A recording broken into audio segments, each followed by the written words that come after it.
بسم اللہ الرحمن الرحیم۔ السلام علیکم معزز طلبہ کرام، آپ سب کیسے ہیں؟ آج ہم نور الانوار کے سبق نمبر 237 کو پڑھیں گے۔ آج کے ہمارے سبق کا عنوان ہے متشابہ کی اقسام۔ آج کے ہمارے سبق کی عبارت ثم المتشابہ علی نوعین سے شروع ہوتی ہے۔ جیسا کہ گزشتہ سبق میں ہم نے ایک اعتراض اور ایک جواب متشابہ کے حوالے سے ہی پڑھا، اور اس سے پہلے جو ہمارا سبق تھا اس میں ہم نے متشابہ کے حکم کی وضاحت کو سنا، اور اس سے پہلے جو ہمارا سبق تھا اس میں ہم نے متشابہ کی تعریف اور اس کے حکم کو پڑھا۔ تو گویا کہ یہ چوتھا سبق ہے جو متشابہ کے حوالے سے ہی ہے، اور یہ اس حوالے سے آخری سبق ہے۔ اس کے بعد انشاءاللہ ہماری یہ تقسیم ثانی جو ہے وہ اپنے اختتام کو پہنچے گی اور تقسیم ثالث کا آغاز ہو جائے گا۔ تو آج کے سبق میں ہم متشابہ کی جو دو قسمیں ہیں انہی کو پڑھیں گے۔ آئیے سب سے پہلے آج کے سبق کی عبارت پڑھ کے اس کا ترجمہ کرتے ہیں، اس کے بعد پھر باقاعدہ سبق کی وضاحت کی طرف بھی بڑھتے ہیں۔ مصنف علیہ رحمہ لکھتے ہیں ثم المتشابہ علی نوعین،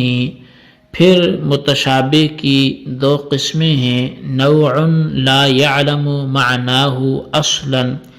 ایک قسم تو وہ ہے کہ جس کے معنی بالکل بھی معلوم نہ ہو، کالمقطعات فی اوائل السور، جیسا کہ سورتوں کے شروع میں حروف مقطعات ہیں،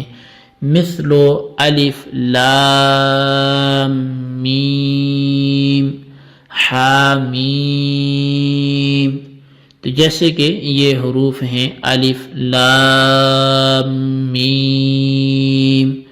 حامیم، یہ جو حروف مقطعات سورتوں کے شروع میں ہیں، فَإِنَّهَا يُقْطَعُ كُلُّ كَلِمَةٍ مِّنْهَا عَنِ الْآخَرِ فِي التَّكَلُّمِ، پس بے شک ان حروف مقطعات میں سے ہر کلمے کو بولنے میں دوسرے سے الگ کر کے بولا جاتا ہے۔ وَلَا يَعْلَمُ مَعْنَاهُ، اور اس کا معنی بھی کسی کو نہیں معلوم، لِأَنَّهُ لَمْ يُوضَعْ فی کلام العرب لمعنى ما الا لغرض الترکیب، اس لیے اس کا معنی نہیں معلوم کہ ان کو کلام عرب میں کسی ایک معنی کے لیے وضع ہی نہیں کیا گیا، مگر یہ کہ ترکیب کی غرض سے، کلمات کو آپس میں جوڑنے کی غرض سے ان کو وضع کیا گیا، کسی معنی کے لیے وضع نہیں کیا گیا۔ یہ تھی ان کی ایک قسم۔ وَنَوْعٌ يَعْلَمُ مَعْنَاهُ لُغَةً لَكِنْ لَا يَعْلَمُ مُرَادَ اللَّهِ تَعَالَى، اور متشابہات کی دوسری قسم وہ یہ ہے کہ جس کا معنی لغت کے اعتبار سے تو معلوم ہو، لیکن اس کی اللہ کی مراد اس لفظ سے کیا ہے وہ معلوم نہ ہو، لِأَنَّ ظَاهِرَهُ يُخَالِفُ الْمُحْكَمَ، اس لیے کہ اس لفظ کا جو ظاہری معنی ہے وہ محکم کے مخالف ہو، مثل قوله تعالی ید اللہ وجہ اللہ الرحمن علی العرش استوى وجوہ یومئذ ناظرہ الی ربها ناظرہ وامثالہ، جیسے کہ یہ آیات ہیں، جیسے اللہ تعالیٰ کا فرمان ید اللہ، اللہ کا ہاتھ، وجہ اللہ، اللہ کا چہرہ، الرحمن علی العرش استوى، رحمان عرش پر استوا فرماتا ہے، بیٹھتا ہے، اور اس دن جو وجوہ یومئذ ناظرہ الی ربها ناظرہ، اس دن جو وجوہ ناظرہ ہوں گے وہ اپنے رب کو دیکھیں گے، اور اس کی مثل دیگر کئی آیات کہ جن کے لفظوں سے معنی ظاہر ہیں، معلوم ہیں، لیکن اللہ کی مراد معلوم نہیں ہے، تو وَيُسَمَّى هَذِهِ آیات الصفات، تو ان کو آیات صفات کا نام دیا جاتا ہے۔ وَقَدْ طَوَّلْنَا الْكَلَامَ فِي تَحْقِيقِهَا وَتَأْوِيلَاتِهَا فِي التَّفْسِيرِ الْأَحْمَدِي فَلْيُطَالِ ثَمَّ، تو شارح فرماتے ہیں کہ ہم نے ان کی تحقیق اور تعویل میں تفسیر احمدی میں کلام کو طول دیا ہے، بس تو وہیں پر چاہیے کہ مطالعہ کرے، تو وہیں پہ جا کے ان کو مطالعہ کر۔ جی طلبہ کرام، یہ تھی ہمارے آج کے سبق کی عبارت اور اس کا ترجمہ۔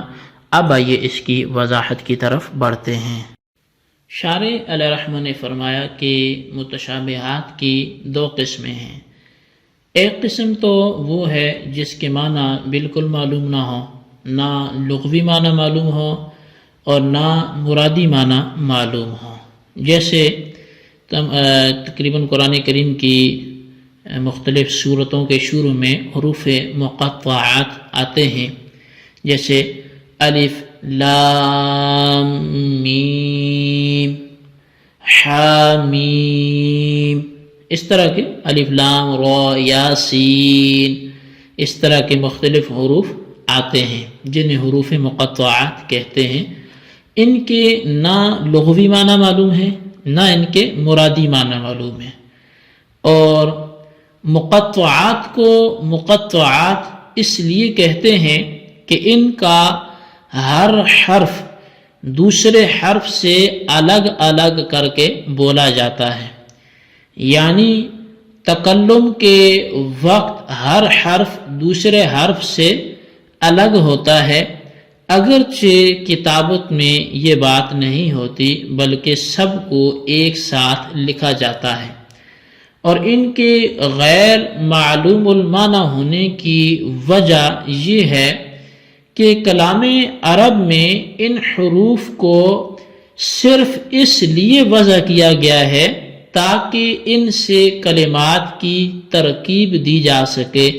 کلمات کو جوڑا جا سکے، کلمات کو بنایا جا سکے۔ اس مقصد کے علاوہ کسی دوسرے معنی کے لیے ان حروف کو وضع نہیں کیا گیا۔ اب جب ان کا مقصد ہی ترکیب کلمات ہے، ترکیب ہے، نہ کہ کوئی معنی بتانا ہے، تو اس کے معنی کیسے پھر معلوم ہو سکتے ہیں؟ لہٰذا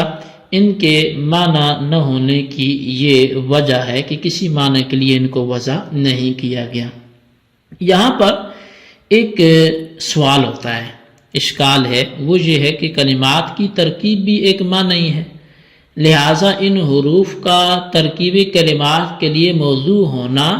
در حقیقت معنی کے لیے موضوع ہونا ہے، اور جب یہ حروف معنی کے لیے موضوع ہیں